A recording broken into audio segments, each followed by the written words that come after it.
Hello everyone, welcome to our channel, and today we will see how we can return items on Amazon and get full refund. So for that you need to open up your Amazon account, then go to your profile, and in your profile click on orders,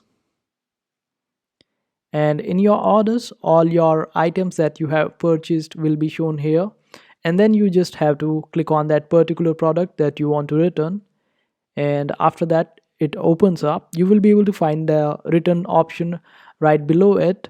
Just click on it, and then you will be given some choices that why you want to return, and you will also be given a choice to replace it with another item.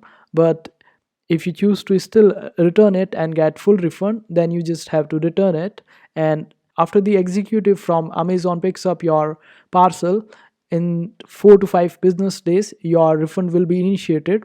And I have also returned this football studs, and here we can see that the return process is still underway, and whenever it will be picked up I will be credited with the refund. And this is how you return items on Amazon and get full refund.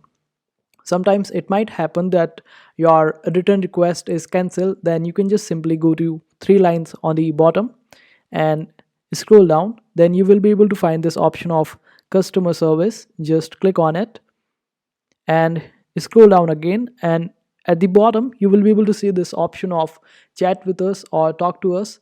You can just simply choose one of the option and talk to the customer executive and tell them that your item has not been picked up or it has been cancelled. Then they will be able to help you out, and this is the way you get to return items and get full refund. I hope this video was helpful. Make sure to hit that like button and also subscribe to our channel for more helpful videos.